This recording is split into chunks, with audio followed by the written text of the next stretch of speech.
hearing the voice of Bully Butcher in an animation film and not hearing him swear at all just seems wrong. Fuck off, you lot. Welcome to the Ruby Tuesday. My name is Ruben, and this is my review for Netflix's original animated movie, The Sea Beast, which was at select theaters for a few days and now is coming to your viewing screens. Is it worth your while? Should you be watching this? I'm going to be doing non-spoilers. Very excited to talk about this one, actually. Let's jump in. When a young girl stows away on a ship of a legendary sea monster hunter, they launch an epic journey into uncharted waters and make history to boot. From the director of Moana and Big Hero 6, two animated films that I really love, comes a very interesting collected voice cast. We have Karl Urban, Dan Stevens, Jared Harris, and Zaris-Angel Hator, who plays Maisie. And this is a film that I thought I was going to like, but I didn't know if it was going to be your generic good animation film or whether it was going to be one of those that stood above the rest. And I'm kind of in the middle ground there. I think it's a very interesting animated story. The animation itself is spectacular. It looks great. It's an epic adventure. I do think it was very predictable. And let me know if you think, if you know How to Train Your Dragon and you know the dragon, I think if you see one of the main monsters here, the big red one, without doing spoilers or names or anything, you'll notice a very interesting correlation into the facial structure of the dragon. I just thought, oh look, it's toothless.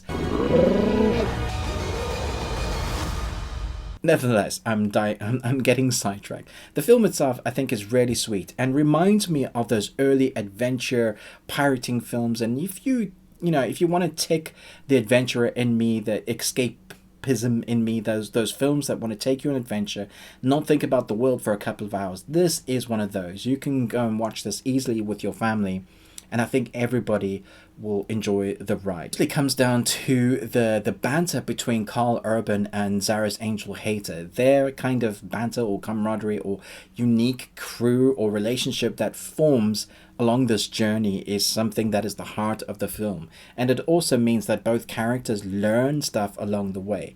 Now, we're in a world where sea beasts attack ships, and we have these hunters that are basically sent from the king and queen or royalty to go and hunt these monsters to protect the waters.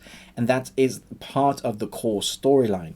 However, there's a lot underneath that is coming to the surface as the story evolves. And I quite like the way it keeps you in the dark for most of it. I think if you're an adult, you'll be watching this and be like, I know where this is going. But if you are if you're pretty young and you're watching this with your kids, there might be some really interesting surprises there for them that you'll see them beam.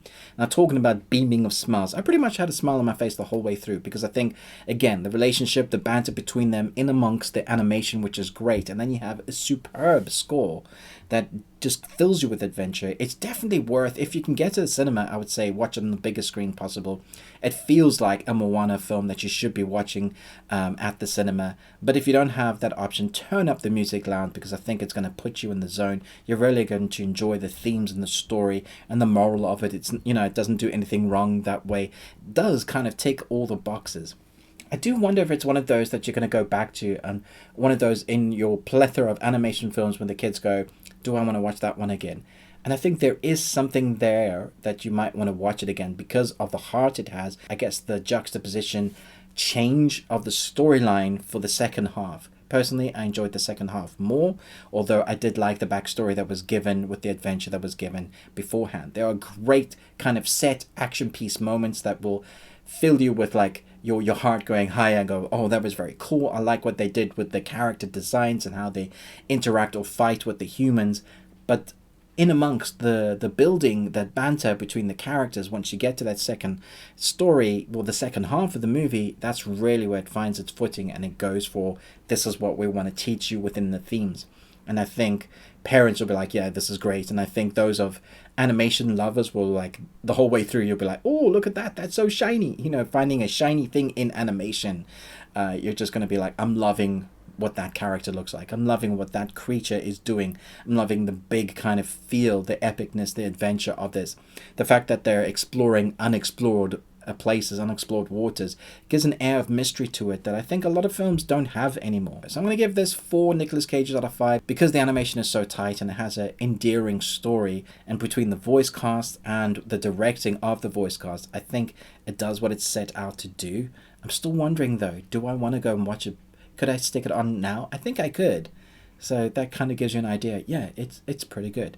Let me know your thoughts down below. Which is your favorite animated film with creatures in it? Let me know in the comments below. Thanks so much for watching. Check out these two videos